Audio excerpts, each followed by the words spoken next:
Are you ready for the top 12? Just how big could we get with just 2 people? How is this going to help me in the future? People are creating so much content, but quantity wasn't really a solution. You have to be authentic, you have to be passionate about it.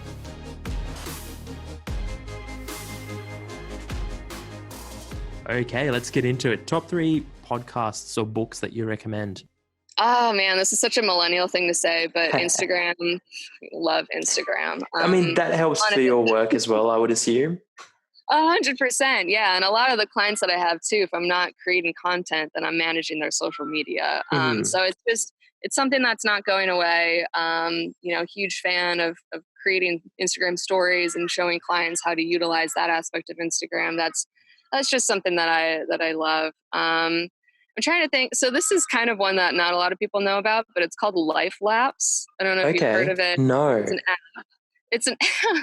It's so dumb, but it's an app for stop motion video. So you create stop motion videos on it, and it is just so fun. I remember stop motion when you had to set up like a giant camera on a tripod and like set a timer, and it took like hours to edit.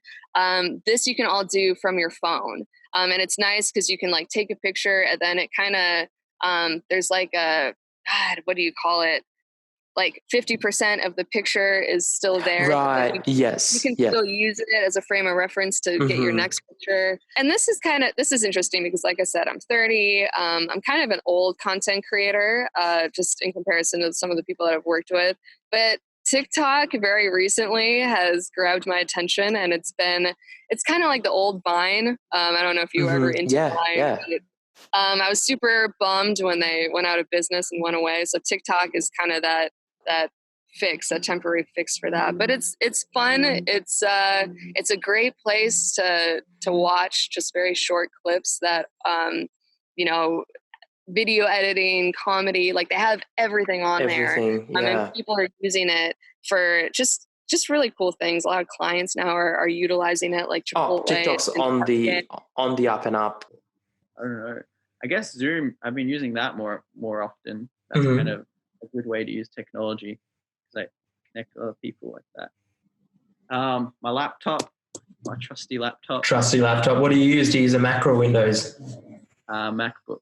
Of course. A Mac man. Nice. Spotify, always need music. Yeah. I use Trello. I use Trello for for task management. I use GitHub for code management. Honestly, we use Slack before as well. We use, of course, and Slack. Yeah, I have it here. Yeah. Slack. Those would be your top 3, you would say? Maybe the top 3. Of course, you have Gmail that you need. Anything that we haven't heard about or we wouldn't have heard about that you use? Let's see. Well, I use Phrase. Of course. But I use Appcues for product stuff. So all of our onboarding tutorials and tool tips, stuff like that is Appcues. I don't know. We use Drift for chatting the product. Yeah. But that said, I'm actually not such a huge innovator in terms of tools. I mean, there's so many things that I manage for the whole company that it's just a lot. Honestly, it's a bit overwhelming, the amount of tools that we use. Photoshop, not the best at it, but you have to have it. Just to touch up photos? Yeah, so just all the graphics really. Touch up photos, Lightroom, which is probably the second one. But Photoshop, Lightroom, and Premiere Pro for videos. But that's sort of, I haven't really started making videos for the business just yet. The Oracle database. So not surprisingly, our software backends into the Oracle database. Why? Because I'm very comfortable with the technology. It's actually an amazing piece of technology, and it's incredibly powerful. And people thought that relational databases were going away, and they realized they're not going anywhere. So that, and I suppose I should probably consider things that are more relevant to your audience. I mean, the kinds of tools that, Google Docs I use. Yep. That's a popular one. Wazoo. I mean, I really like their spreadsheet products and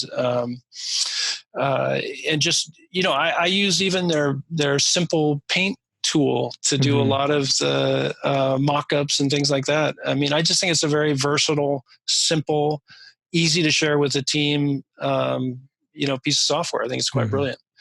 What do you use for support, customer service? Do you is it just we use form? I wouldn't necessarily recommend. We use High-Rise, which was from 37 Signals. Yes. That you might be familiar with Basecamp. Yes. We use both of those, and the reason I say I don't necessarily recommend High-Rise is it's kind of it's not end of life, but it's it's kind of on life support. Not necessarily actively developed. Yeah. And so we're kind of slightly trapped in it. We're perfectly happy with it. It's just that you can kind of tell that it's not evolving too much. But that's one of the tricky things is, you make a call on that and you get 13 years of customer history in there, and it's pretty tough to well, as of August 2018, they're no longer accepting new signups. So it's well and truly sort of. So we'll wait till we get forced off of it, and then we'll go do our homework. And but it's been a great run. I mean, we've used it for 13 years, so it's bad. Definitely, you need an editing program if you're going to be doing any kind of film or video. And what would you recommend? What do you use? I use Apple's Final Cut. Cut 10. Yep. And, awesome. And there are probably ones that are a little bit easier, but I find that if you really need to do something a little bit more sophisticated or technical, you could just go on YouTube,